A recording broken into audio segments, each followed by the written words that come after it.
I was standing in the kitchen, carefully polishing a silver tray, when my employer, Mrs. Davenport, decided I was the night's entertainment. She was hosting a huge, glittering party. She walked in, glass of champagne in hand, followed by a knot of her wealthy friends. She pointed at me, laughing a cruel, high-pitched laugh. "Look, everyone, doesn't Anna look focused?" "Don't worry, darling," she said, her voice dripping with mockery. "It's not complicated. Just shine until you can see your reflection. And honestly, if you can't manage that, you're entirely replaceable."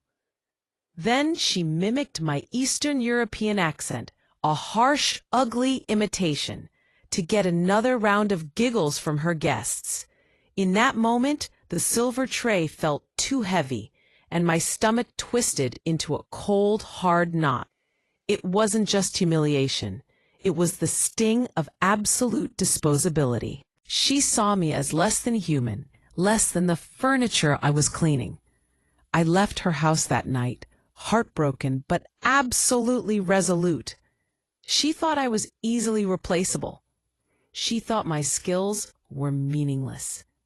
She didn't know that years later she would desperately need my expertise. And she definitely didn't know that the maid she mocked would arrive with a camera crew, millions of loyal fans, and an invoice listing her premium, non-negotiable, and extremely high consulting fee. "Hello, everyone. My name is Anna, and I'm 27 years old. This is a very personal story about what happens when you decide to take the work that people demean, the skills that people dismiss, and elevate them into an absolute art form. It's a story about class, respect, and the unexpected power of the internet. If you've ever had someone look down on your profession, mock your background, or treat you as insignificant, then you know the deep injustice I felt. That feeling of being invisible while doing the essential, exhausting labor that keeps the world running, it breeds a special kind of quiet rage. But I realized my secret weapon wasn't anger. It was knowledge and authenticity. The job Mrs. Davenport thought was replaceable became the engine of my success. If you've ever dreamed of serving justice to someone who underestimated your skill and disrespected your labor, I need you to hit that like button, subscribe, and let's delve into the ultimate public revenge, filmed for millions to see. So let's begin. I had arrived in the city from a small town in Eastern Europe, eager to work and build a new life. My English was good, but my accent was noticeable, and I took jobs where hard work was the only requirement: housekeeping, cleaning, and organization. I found a long-term position working for Mr. and Mrs. Davenport. Their home was a sprawling, pristine monument to wealth. Mrs. Davenport, let's call her Eleanor, was the lady of the house, a socialite who spent her time organizing charity events and judging others. Eleanor was not physically abusive, but she was a master of subtle, cutting cruelty. She treated me and all domestic staff as accessories. She never used my name. She called me the help or darling. She'd leave passive-aggressive notes about dust on a lampshade she hadn't touched in a year. She'd insist I wear a ridiculous, frilly apron even though it wasn't required, saying, "It's for the aesthetic, Anna. It reminds guests that some people still do real work." The core injustice was the dehumanization. She didn't see me as a person with knowledge, expertise, or feelings. She saw me as a functional object. My skill, which was immense, my ability to organize, clean, and maintain a 10,000 square foot house single-handedly, was simply expected, never valued. The final breaking point was the scene I described in the hook. the silver tray incident. Eleanor had a deep-seated need to show off her superiority, and she often used me as a prop to demonstrate her class position. That night, standing in her kitchen while she ridiculed my accent and called me replaceable to her smirking friends, I felt a terrible burning in my chest. It wasn't just embarrassment. It was the physical sensation of having my dignity ripped away. My hands, which were meticulously polishing her family silver, started trembling. I felt my face flush hot. I had to swallow back the urge to scream a defense, to tell her that my work was skilled labor that demanded respect. But I couldn't. I needed the job. I managed to finish the tray, set it down, and simply said, "Excuse me, Mrs. Davenport," in my clearest voice. I finished my shift, collected my meager pay, and walked out the door for the last time. As I walked down the long, sweeping driveway, I promised myself two things. I would never be dependent on a person who treats labor with contempt, and I would make sure the world understood that my job, the job she mocked, was valuable. That night, I didn't cry. I was too numb. I was just cold, quiet, and filled with a resolve that felt like granite in my soul. I took a different job, working for a family who treated me with kindness. But the memory of Eleanor's cruelty was a constant driving force. I couldn't shake the phrase, "You're entirely replaceable." I decided to prove that I was, in fact, irreplaceable. I had always loved teaching people the tricks I learned. I knew how to clean antique fabrics, how to organize a pantry for maximum efficiency, and how to make a dull stainless steel sink shine like a mirror. This was my expertise. I took the small savings I had and bought a basic phone and a cheap tripod. I decided to start a YouTube channel. I called it Anna's Honest Hacks. My initial videos were shaky, filmed in my tiny apartment kitchen. I didn't try to hide my accent. I embraced it. I spoke simply, warmly, and shared real practical advice. My internal monologue shifted from doubt to a focus mantra. They value perfection. I value reality. They value expensive products. I value effective hacks. My truth is my niche. My channel didn't explode overnight, but my growth was steady and organic. People responded instantly to the authenticity and warmth that Eleanor had despised. The content. My 5-minute dusting trick went viral. My budget pantry organization exploded. I wasn't selling products. I was selling knowledge and respect for the home environment. The audience, millions of people, parents, students, professional cleaners, and CEOs started following me. They praised my wit, my no-nonsense approach, and my ability to make intimidating tasks feel manageable. My commenters saw me as a trusted expert, not the help. My videos were a silent rebuttal to Eleanor's mockery. The accent she laughed at became a defining, charming trait, proof of my background and resilience. The knowledge she dismissed as simple labor became an invaluable public service. Within 3 years, Anna's Honest Hacks had over 5 million subscribers, and I launched my own home consulting company, Shine Consulting. I hired a small team and developed a waiting list for in-person organizational and cleaning makeovers, charging a premium rate based on my market authority. One quiet afternoon, my administrative assistant forwarded me a new inquiry from our website's high-end services form. The name on the form was Eleanor Davenport. My heart skipped a beat, but my hands were steady.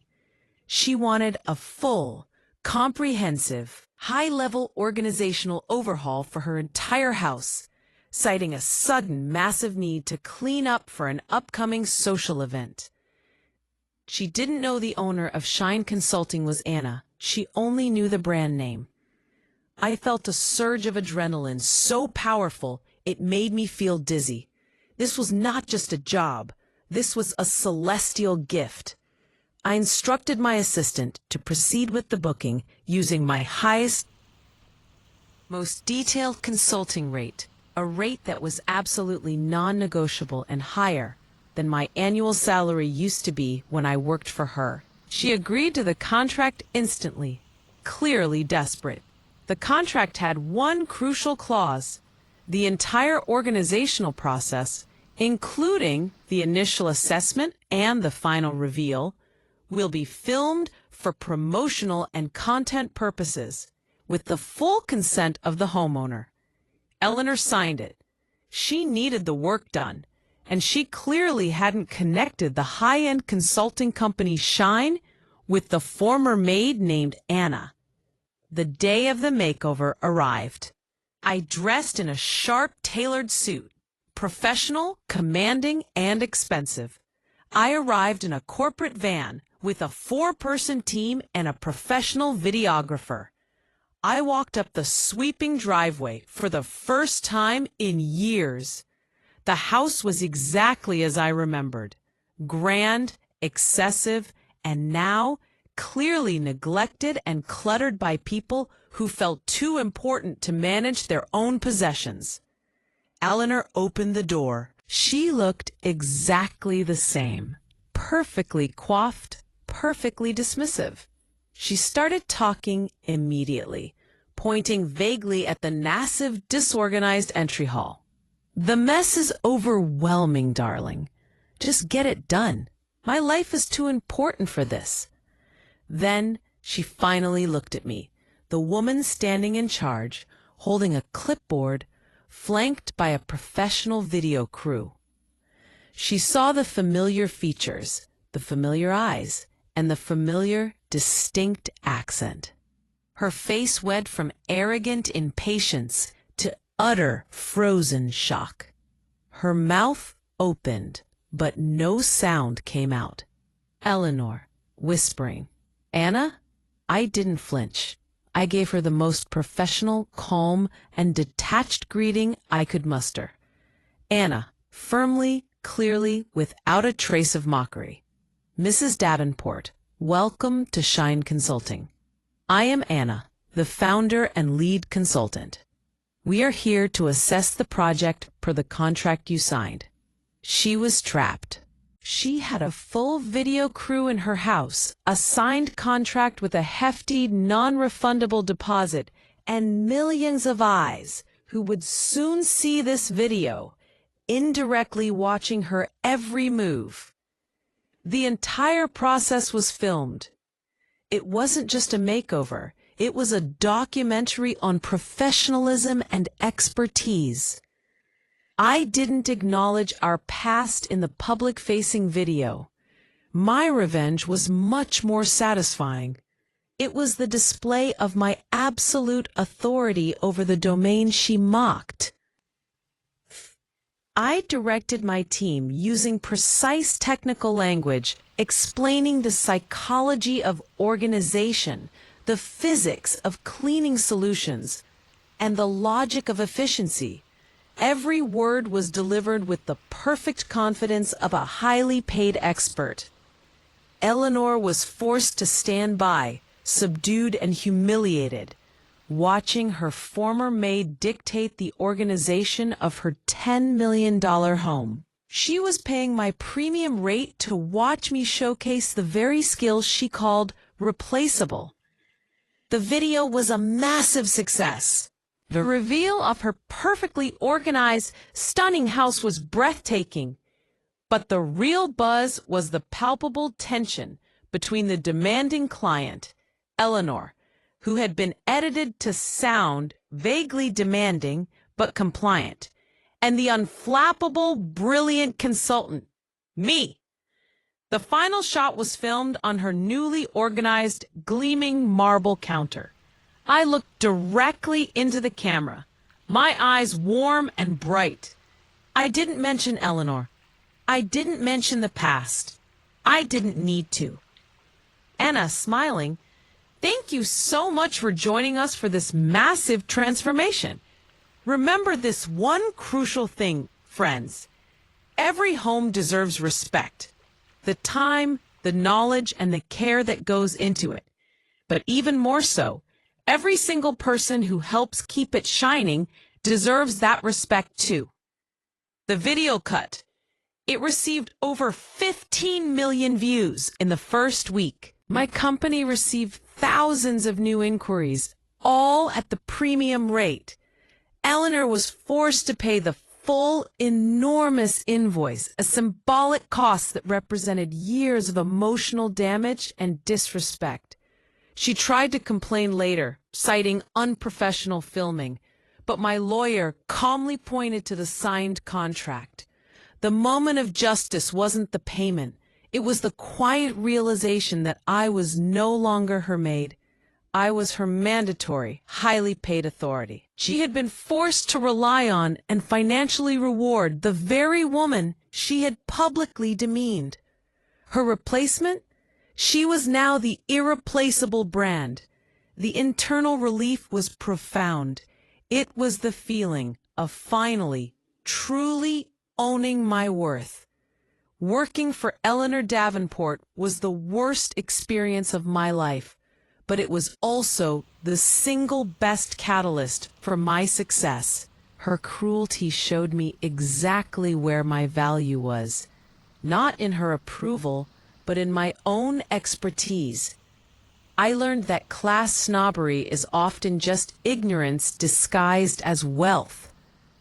People like Eleanor believe that if something is hard, it's low value. If it's easy for them to outsource, it's replaceable. They have no concept of the skill, training, and mental load that goes into maintaining a home. I used my unique skills and my authentic voice to build a multi-million follower brand that fundamentally changed the conversation around domestic labor. I proved that cleaning and organizing are skills that warrant respect, high fees, and yes, national recognition. My success is not just about me. It's about lifting up every person who works hard, who uses their hands and their specialized knowledge, and who deserves dignity regardless of their paycheck. My accent, the thing she mocked, is now the voice of an entrepreneur and an expert. And that, friends, is the most beautiful sound in the world. If this story resonated with your own struggles, if you believe in the triumph of expertise over arrogance, please smash that like button and subscribe to my channel. We celebrate hard work and undeniable skill every single week. I want to hear from you. Tell me in the comments, what is a skill or job that people often dismiss, but you know demands incredible intelligence and effort? Let's give it the respect it deserves. Hit that notification bell so you don't miss the next chapter of success. And always remember, no honest work is ever replaceable.